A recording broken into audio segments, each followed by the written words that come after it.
Buenas noches, bienvenidos al programa Las Reporteras que la Jornada de Oriente difunde en sus redes sociales. Soy Mónica Camacho y esta noche vamos a tratar un tema muy importante que reactivó la Suprema Corte de Justicia de la Nación recientemente con una sentencia que cambió todo el escenario que se tenía en el país sobre la legalización del aborto, esta lucha feminista que se ha impulsado ya por bastantes años y que en estos momentos es cuando ya se están viendo los resultados de ese esfuerzo y tenemos invitadas de lujo para hablar de este tema. Se encuentran con nosotros Marisol Escudero, quien es integrante de IPASCAM, que es una organización que da acompañamiento a las mujeres en la defensa de sus derechos sexuales y reproductivos en México y países de Centroamérica. También se encuentra con nosotros Estefanía Rodríguez, es diputada de Morena, que fue una de las dos legisladoras que durante los 3 años de la legislatura pasada, que recientemente concluyó el martes anterior, estuvo pendiente de este asunto, presentando las iniciativas que hicieran falta y bueno, fue un tema que finalmente no se llevó al pleno en cuanto a la votación, aunque sí se discutió y bueno, aquí se encuentra con nosotras la artífice de que este tema también pudiera ser abordado en el Congreso. También le doy la bienvenida a Mariana Lima, quien es integrante de la organización Coatlicue Siempre Viva, que fue una organización que sorprendió a todos a finales del año pasado porque organizó la toma del Congreso de Puebla con el objetivo de que los diputados estuvieran obligados a firmar compromisos con el movimiento feminista, con el objetivo de que la agenda que están impulsando pues fuera tomada en cuenta, porque hay que decirlo, durante 2 años y medio estos temas se hicieron de lado y no fue un asunto que les interesara a los diputados discutirlos. Le doy la bienvenida a todas, muchísimas gracias, me da mucho gusto tenerlas en el programa. ¿Cómo están? Bien, gracias, buenas tardes. Buenas noches. Muy bien, Gracias. gracias por la invitación. Muchas gracias por su participación.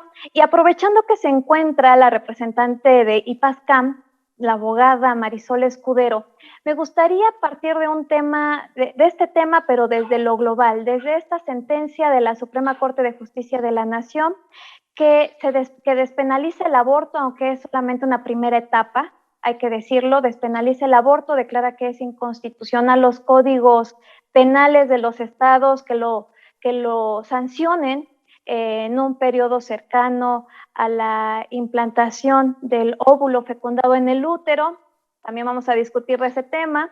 Y me gustaría saber, IPASCAM decide participar, tener presencia en México y Centroamérica porque los considera países restrictivos en esta materia y es necesario empujar este tipo de iniciativas. ¿Cambia el escenario esta sentencia de la Suprema Corte de Justicia de la Nación? ¿En qué situación coloca a México frente al resto de los países en donde ustedes trabajan? Claro, muchas gracias, Mónica.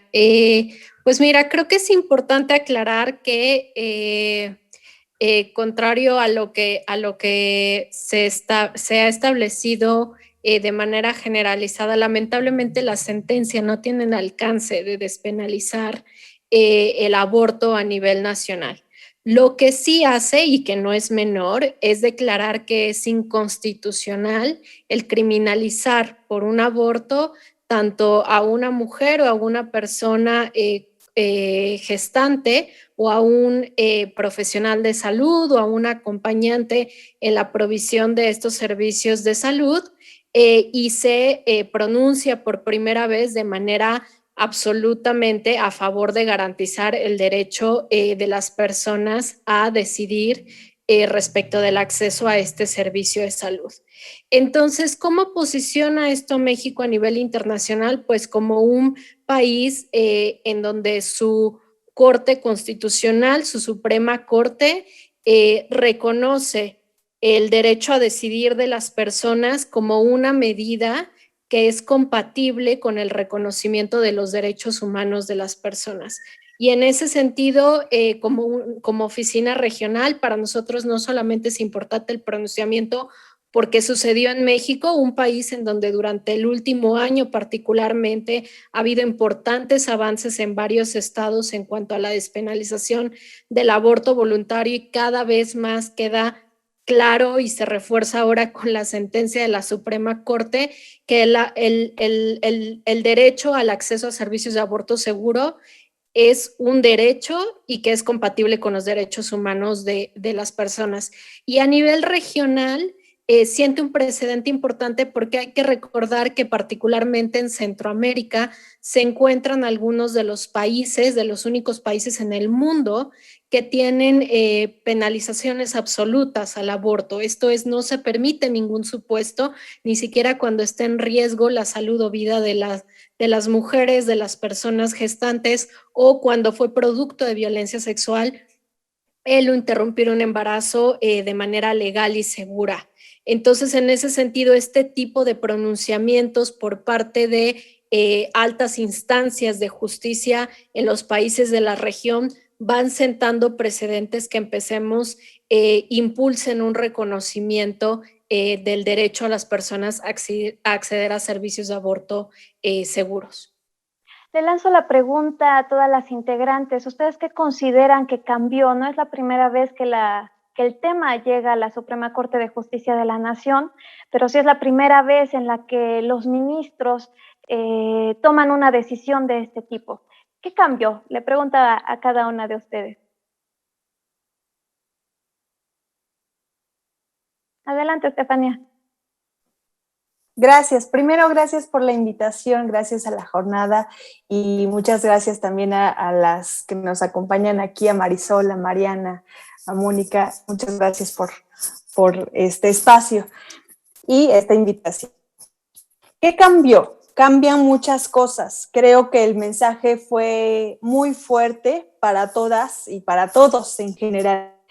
¿Por qué? Porque fue el hecho de poner el tema sobre la mesa y decir, esto es lo que está pasando a nivel de derechos humanos, esta es la progresividad de los derechos y así es como se tiene que actuar. Nada de interpretaciones más allá, nada de vamos a hacer consultas o vamos a hacer opiniones y demás. No, esto es lo que está pasando y así también las argumentaciones que se dieron en esas discusiones creo que son fundamentales para volverlas a retomar en algún momento determinado cuando se dé las discusiones en los estados. Cambia también que justo en los estados en los que hemos estado a nada o inclusive con algunos intentos de realizar las modificaciones tanto en el Código Penal como en la Ley Estatal de Salud, cambia que ahora sí es necesario realizarlo. Ahora sí tenemos los argumentos necesarios para poder realizar esos cambios. Y cambia que justo las personas que llegan al poder y toman decisiones deben de voltear a ver este tipo de argumentos y no se tienen que cegar a solamente una decisión personal. No es una decisión de las y los tomadores de decisiones, sino es algo que se tiene que hacer y es esta despenalización social la que se tiene que voltear a ver y no solamente los argumentos personales. Mariana. ¿Qué tal? Buenas noches, compañeras. Un gusto compartir el espacio con ustedes. Bueno, primero yo creo que una de las cosas que principalmente cambiaron y que a nosotras nos pareció muy interesante fue la perspectiva desde la cual las ministras y los ministros hablaron acerca del aborto dentro de la discusión.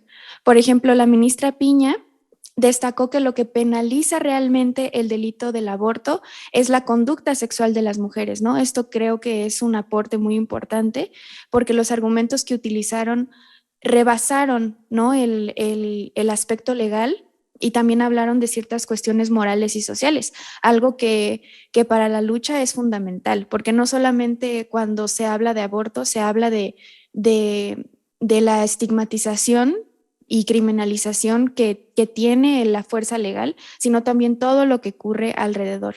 Por otro lado, un aporte que también nos pareció muy interesante hacia la discusión es que la ministra Esquivel señaló que la tipificación del delito del aborto voluntario es una forma de violencia de género y que además puede llegar a constituir tortura, ¿no? Entonces, justo una de las primeras dudas, como comentaba mi compañera Marisol, era, ya significa que con estas determinaciones de la Corte está despenalizado el aborto en todo México, y realmente no. Todavía en los estados en el que el aborto sigue tipificado en el Código Penal, se pueden iniciar procesos en contra de las compañeras, simplemente que ahora los jueces tienen el exhorto y la obligación de acatarse a esta nueva determinación de la Corte. Es decir, ya es inconstitucional que sea criminalizado el aborto, entonces ese es un avance grande. Sin embargo, todavía digamos que las cosas a nivel local no cambian, porque tenemos que seguir presionando al Congreso para que se acate a estos exhortos que vienen por parte de este poder. Ahora, justamente sobre ese tema, ¿qué es lo que se necesita modificar en el Código Penal de Puebla, en el marco normativo del Estado, para que sí se pueda avanzar hacia la despenalización y la legalización del aborto? Sí, si me lo permiten, pues justamente el realizar la reforma pendiente de despenalización del aborto voluntario en las primeras, hasta las 12 semanas de gestación, en los mismos términos en los que ya está establecido en la Ciudad de México desde 2007 y más recientemente en Veracruz, Hidalgo y Oaxaca. Sobre el tema de este periodo de 12 semanas, las primeras 12 semanas de embarazo, la Suprema Corte no lo establece como tal, simplemente en la sentencia determina que no se debe de penalizar en el periodo cercano a la implantación del óvulo fecundado en el útero. Como lo mencionan, ya hay un antecedente en estos estados. ¿Por qué 12 semanas? En otros países se ha contemplado incluso 14 semanas. ¿Por qué 12?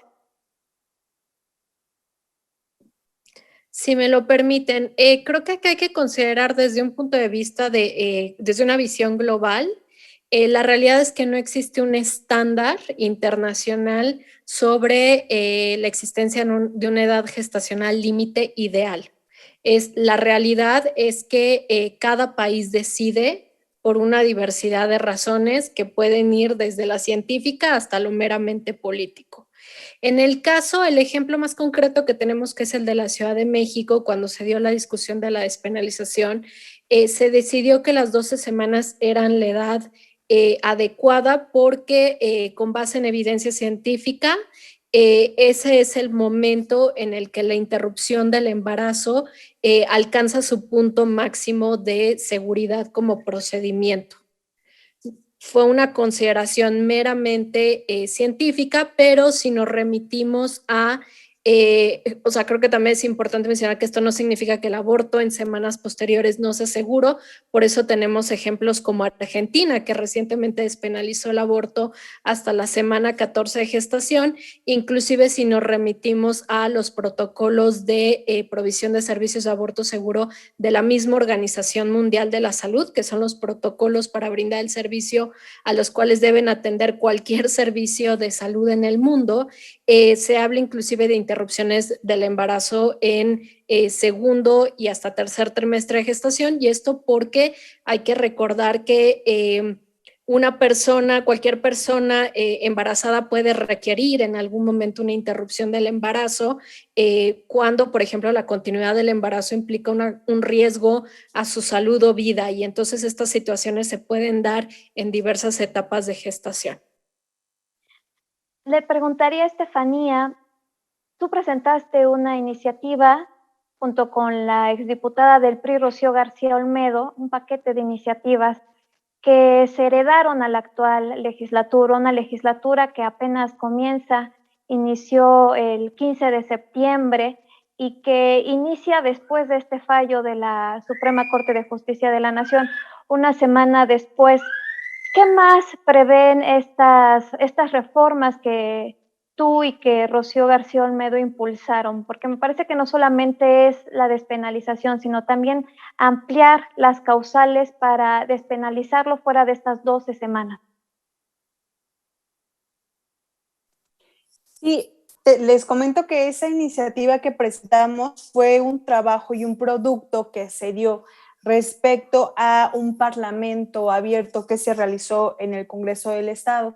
Este parlamento participaron alrededor de más de 100 personas y cada una de ellas emitía una opinión tanto a favor y en contra. La verdad es que era pues de distintas perspectivas.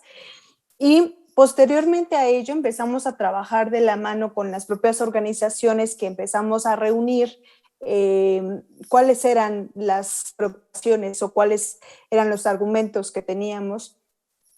Y esa iniciativa que se presentó pues fue producto del Parlamento y producto de toda esta discusión entre las propias organizaciones del Estado de Puebla. Es una iniciativa tanto para el Código Penal, para reformar el Código Penal y para reformar la Ley Estatal de Salud. Y algo que hicimos a bien incorporar es el tema también de las personas gestantes, ya que a su vez, pues muchas veces también esta discusión no se había llevado tampoco a la mesa y hasta en el momento en el que las y los ministros empiezan a hablar del tema, bueno, pues también es algo que realmente se reafirma y se asegura y no queda en un debate abierto, sino ya queda como una realidad y eso lo cual, bueno, para mí es algo que se tiene que celebrar. En ese entendido, sí, la propuesta es que quede estipulada hasta las 12 semanas y pues como tal es justo esta despenalización y pues también la incorporación a la Ley Estatal de Salud de todo el capítulo de interrupción legal del embarazo. Ahora bien, sabemos que en Puebla actualmente ya tenemos unas causales en el Código Penal, pero en la Ley Estatal de Salud no establece cuál es el mecanismo para esa interrupción del embarazo, no le da herramientas, por ejemplo, a las instancias de salud para que puedan realizar este aborto bajo las causales que ya está establecido en Puebla. Entonces, a pesar de que existe ya el Código Penal así, tenemos que realizarlo en la Ley Estatal de Salud. Pero lo ideal lo que nosotras vamos es justo también por la despenalización dentro del propio Código Penal y no solamente con esas causales. Es una iniciativa que tendrá que discutir la actual legislatura, en la que me parece que los diputados todavía les cuesta trabajo emitir un pronunciamiento en el que se comprometan abiertamente a sacar este tema, ¿no? Tan solo dar este primer paso de ajustar el Código Penal a lo que ya estableció la Suprema Corte de Justicia de la Nación. En los pronunciamientos que realizaron las bancadas tras la instalación de esta nueva legislatura, hubo uno que destacó, que fue el del Partido Verde Ecologista de México. Tenemos un video que vamos a reproducir en este momento, porque fue el único diputado que habló abiertamente sobre el derecho de las mujeres a decidir. Así que le pido al productor que nos asista reproduciendo este video, este material. El Partido Verde tendrá una agenda progresista que abarcará la protección de los derechos humanos. Estamos a favor de que las mujeres decidan sobre su cuerpo y de igual manera velaremos por la inclusión y los derechos de las minorías. Acabamos de escuchar a Jaime Natale, que es el único representante que tiene el Partido Verde Ecologista en el Congreso del Estado, en tribuna, en un discurso en el que incluyó un compromiso de que en esta legislatura se iban a impulsar iniciativas progresistas y que dentro de estas se encuentra la defensa del derecho de la mujer a decidir sobre su cuerpo. ¿Cómo reciben, Mariana, cómo recibes tú este cambio de postura del Partido Verde? Porque nunca se le había escuchado hablar abiertamente del tema. También Estefanía Rodríguez, ¿qué opinas al respecto? Y también, ¿qué opinan del silencio que guardaron el resto de los diputados? Que a pesar de que es un tema que se está discutiendo a nivel nacional, no hubo pronunciamiento ni de la bancada mayoritaria de Morena, ni del PT, que es una bancada aliada. Claro, bueno, creo que sí es muy importante hablar de la postura del Congreso, sobre todo a partir de los sucesos que han sucedido el último año a partir de la toma del Congreso. Ahí fue la primera vez que se firmaron compromisos directamente con el Congreso, en ese entonces con Biestro, que firmó estos acuerdos en el que se encontraba la ley Agnes, esta cuestión del Parlamento abierto y el discutir la despenalización del aborto. Creo que sí es importante hablar de estas posturas porque ahora Nora Escamillo, que es la presidenta de la Junta de Gobierno, recientemente declaró que sí, que esta legislatura está obligada, ¿no?, a despenalizar el aborto. Sin embargo, creemos que estas declaraciones responden a presiones que vienen directamente de otras instancias y no de la lucha de mujeres, porque en ciertos momentos sí su discurso ha sido contradictorio, ¿no? De repente parece que sí, ¿no? Y nos da mensajes un poco confusos. Por ejemplo, igual durante la toma del Congreso, ella era la encargada de la seguridad y envió a esta toma pacífica a policías estatales. Nosotros consideramos que este es un mensaje de criminalización hacia la lucha de mujeres y por eso creemos que a pesar de que ella ha declarado que está obligada, nos preocupa un poco que una persona que ha llegado a contradecirse en su discurso, pues lo pronuncie, ¿no? No confiamos y creemos que la presión debe continuar y también creemos que aunque sí se llegue a discutir, se llegan a presentar estas iniciativas, puede que no respondan directamente a las exigencias puntuales de la lucha, ¿no? Probablemente tenga algunos detalles, como sucedió con esta ley, la ley de desaparecidos en Puebla, que a pesar de que sí se llegó a discutir, fue, digamos, como tuvo varios errores y nos parece que fue más como un esfuerzo mediático por decir que lo hicieron. Sin embargo, pues no respondió completamente a las exigencias de la lucha. Entonces, por eso creemos que sí es importante analizar esta postura del Congreso. Mariana, Nora Merino, perdón que las interrumpa. ¿Nora Merino se ha convertido en un obstáculo para el movimiento feminista y esta lucha que ustedes impulsan? Pues no sé si diríamos directamente un obstáculo, pero sí ha sido a veces contradictoria con sus declaraciones. Yo creo que eso es como el punto más importante, porque cuando ella sí llegó a decir que los acuerdos que se habían firmado a partir de la toma del Congreso se habían hecho con la legislatura pasada, se habían hecho con Biestro y que ya no se iban a respetar en esta nueva legislatura, ¿no? Entonces, por eso creemos que pues sí ha sido contradictoria. Es importante ese dato porque Nora Merino, antes de que cambiara la legislatura, era presidenta de la Junta de Gobierno, coordinadora de la bancada mayoritaria de Morena. En esta nueva legislatura es presidenta de la mesa directiva y además es coordinadora de la bancada aliada de Morena, que es la bancada del PT. Estefanía, ¿tenías algo que agregar? Sí, primero lamentar que en la anterior legislatura no se pudiesen lograr este avance, sobre todo porque ya se tenían todos los elementos necesarios para legislar en el tema y sobre todo porque se tenía un acuerdo firmado, el cual no se cumplió y este acuerdo justo era en el momento en el que se tomó el Congreso del Estado, pues se firmó por todas las presidentas y los presidentes de cada uno de los partidos.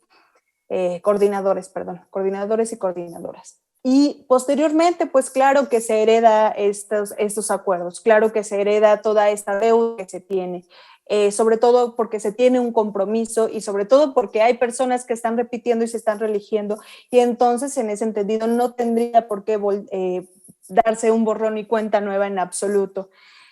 Celebro que se hagan este tipo de declaraciones y que ya se hable claro de quiénes sí y quiénes no, pero lamento que sean muy pocas las que levanten la voz. Lamento mucho que en algún momento determinado sus declaraciones sean, pues vamos a hacer una consulta, vamos a ver qué pasa, vamos a obedecer quizá a lo mejor. Entonces no hay una postura clara y es en donde remito a decir, presión social, presión mediática, eso es lo que se tiene que hacer sí o sí para que en algún momento determinado esto avance en Puebla.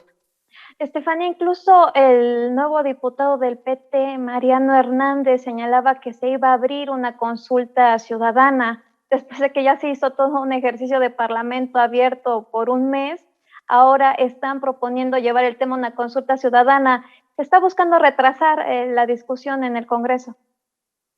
Sí, claro, el hecho de que se den ese tipo de declaraciones da cuenta de que no tienen este historial que ya hemos avanzado de alguna manera. Se ha avanzado, sí, pero justo en este tipo de pretextos que se ponen, como decir, faltan opiniones por parte de las comisiones, faltan foros, faltan esto, falta lo otro, ya está realizado. Faltan iniciativas, ya están las iniciativas. Nada más falta realmente voluntad política. Eso es lo único que falta. Marisol, ¿tienes algo que agregar? Sí, creo que retomando lo que comentaban y con la pregunta que iniciamos, ¿no? ¿Por qué es importante el pronunciamiento de la Suprema Corte de Justicia?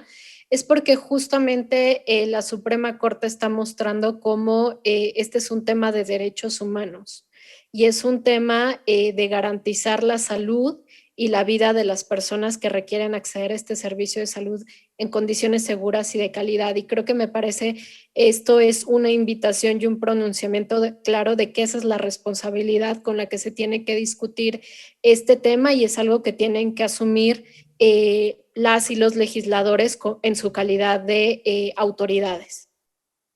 Le pregunto a Mariana, ¿ustedes tienen pensado retomar las protestas para presionar al Congreso de Puebla que haga su tarea? Para nosotras, lo más importante siempre es el contacto con las personas. Hacer este tipo de jornadas informativas que hemos estado teniendo a lo largo de este mes, sobre todo porque este mes es emblemático para la lucha del aborto. El día 28, por ejemplo, es histórico y ese día sí pensamos cómo hacer algunas acciones en calle, pero sí creemos que justamente es muy importante este trabajo en campo. Es importante escuchar a las personas, comentarles lo que está pasando, ¿no? Y creemos que ese también es un mensaje, ¿no? Constantemente estamos lanzando mensajes directos en redes sociales y también justo este 28 sí pensamos salir a las calles a exigir esto. Perfecto. Pues me gustaría saber si ustedes creen que ante tanta resistencia en el Congreso de Puebla pasará lo mismo, esta discusión del aborto pasará lo mismo que sucedió con la discusión del matrimonio igualitario, donde el Congreso de Puebla tardó más de 5 años para que se ajustara a las determinaciones de la Suprema Corte de Justicia de la Nación. Estefanía, a ti te tocó el año pasado revisar este tema y aprobarlo cuando fue un tema que ya se había resuelto en la Corte desde 2015. ¿Sucederá lo mismo con el aborto?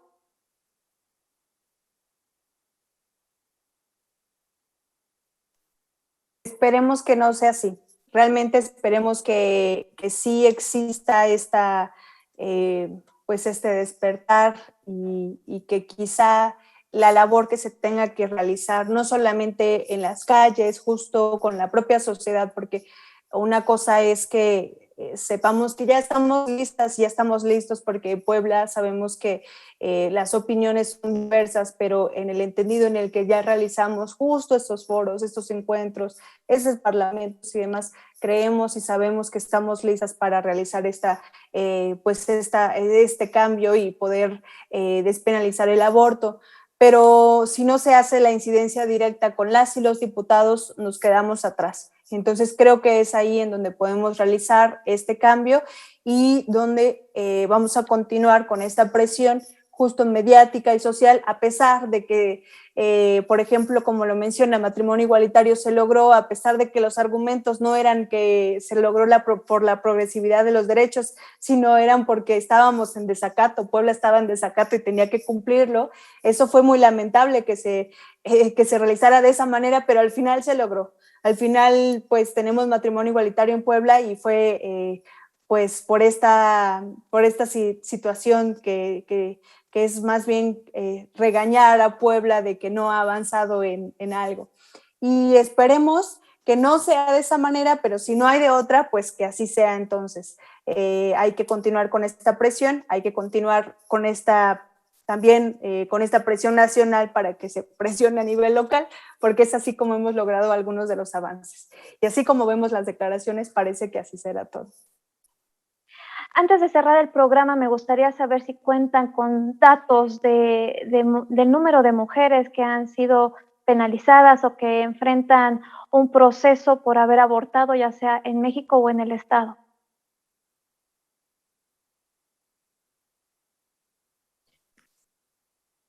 Adelante, Mariana. Digo, de parte de IPAS no contamos con datos exactos y creo que aquí es muy importante mencionar la preocupación que sabemos que se ha expresado también en varios foros en donde lamentablemente las mujeres que tienen no solamente son criminalizadas por abortos inducidos, también pueden ser criminalizadas inclusive por abortos, por interrupciones del embarazo fortuitas, por abortos que ocurren de manera natural en su cuerpo y nuevamente posicionar la importancia de que siempre que se criminalice una conducta relacionada con la salud de las mujeres, esa va a ser la consecuencia a nivel social, esa percepción de que cualquier emergencia obstétrica puede ser un posible delito. Entonces, sabemos que hay cifras en todos los estados de mujeres criminalizadas bajo otros delitos, no necesariamente el aborto, inclusive homicidio en razón de parentesco. Entonces, más allá de la importancia, claro, de las cifras, también saber que hay otras mujeres que han sido criminalizadas por procesos naturales en su cuerpo, por emergencias obstétricas, y que esta es otra de las grandes preocupaciones alrededor de este tema que es importante poner sobre la mesa en los estados. Mariana, ¿ibas a agregar algo? Sí, justamente para agregar esto que comenta la compañera Marisol, es cierto, no se tienen cifras claras. Nosotras directamente hemos hecho diversas solicitudes de información ejerciendo nuestro derecho de petición establecido en el artículo 7º de la Constitución, cosa que ha sido ignorada, ¿no?, por las diversas instancias. Y justo creo que es importante resaltar eso, que muchas mujeres no son criminalizadas solamente por el aborto, sino que a veces se les da otro nombre, ¿no? Como el homicidio en razón de parentesco, con ciertas agravantes que son preocupantes, ¿no? Entonces, no se tienen cifras claras y esto también es una incertidumbre jurídica para las mujeres. ¿Qué instancias, Mariana, son las que no les han dado respuestas a estas solicitudes de información? Hemos hecho directamente al Poder Judicial del Estado y también al Cerezo. ¿Y tú a qué atribuyes este silencio ante esta petición de datos a la que cualquier ciudadano tiene derecho? Yo creo que es que ni ellos mismos han de tener las herramientas para poder dar estas respuestas, porque precisamente no hay la presión ni los elementos suficientes para que puedan darlas. Es decir, no hay herramientas con las cuales puedan responder también. Sí es una omisión que yo creo que tiene que ver con una postura política, pero también creo que tiene que ver con que no tienen las herramientas para responder. ¿Algo más que deseen agregar? Adelante, Estefania. Sí, primero agradecer que se den todavía esta apertura de los espacios, que sabemos que si bien ya se tiene un avance a nivel nacional, lo importante es justo poner el tema a nivel local y arrastrarlo a nivel local, y que nosotros en Puebla tengamos que asumir nuestra responsabilidad. Y agradecerle a la jornada por realizar este tipo de espacios. Sabemos que vamos a seguir caminando de la mano y que van a contar con una servidora también para que así sea, para que continuemos con esta presión pues mediática y social, que es lo más importante. Y pues hay que dejar un mensaje claro, y este mensaje claro es que será ley. Gracias. Marisol. Sí, igualmente agradecer el espacio y creo que va a ser muy importante dar seguimiento no solo a estas sentencias, sino a todas las demás que han ido surgiendo. También muy importante la sentencia del estado de Sinaloa, en donde la Suprema Corte de Justicia declaró la inconstitucionalidad de establecer un reconocimiento del derecho a la vida del producto en gestación por sobre los derechos de la persona embarazada. Eso sin duda abre también el camino a a la argumentación que respalda el derecho al acceso a servicios de aborto seguros en el Estado, y recientemente pues también está la discusión de objeción de conciencia, muy importante su regulación para dar certeza jurídica tanto a las y los profesionales de la salud como a las personas que requieren los servicios. Entonces, todo esto se está sumando para generar pues las condiciones necesarias para que pues las y los legisladores asuman con mayor responsabilidad la despenalización del aborto. Mariana. Sí, nosotras estamos esperanzadas con estas determinaciones de la Corte. Creo que eso va a cambiar el clima porque ahora el Congreso, al menos local y de los demás estados, no solamente tienen una deuda con la lucha de mujeres, de todo tipo de mujeres y disidencias, sino que también ahora la tienen con la Suprema Corte de Justicia de la Nación, porque no solamente ha sido la determinación que declara inconstitucional el aborto voluntario, sino también que se declara inconstitucional proteger la vida desde la concepción, porque se ha comprobado no solamente en estas discusiones en la Corte, sino en general que el término concepción es un término que no es científico, ¿no? Que no tiene un significado específico, que no se da dentro de la ley ni tampoco en espacios médicos. Entonces, esto es violatorio de los derechos humanos. Entonces, que se considere incluso la importancia de las palabras y desde cómo se protege supuestamente la vida dentro de las leyes es importante y es esperanzador para nosotras. Y definitivamente creemos que todavía queda camino por recorrer, pero sí creemos que eso es un buen paso. Esto que comentas es importante porque la Constitución de Puebla es una de las constituciones que defienden la vida desde la concepción. Esto se tendría que derogar, eliminar de la Carta Magna del Estado. Así es, definitivamente tienen la responsabilidad de homologarlo con lo que han dicho estas determinaciones de la Corte. Es su responsabilidad. Pues muchas gracias por su intervención, por este tiempo que nos dieron al programa de las reporteras. El espacio, por supuesto, que está abierto. Este tema va a dar mucho de qué hablar. Esto no va a detenerse hasta que el Congreso cumpla con su papel. Y también agradecerles a todos los que siguieron esta transmisión.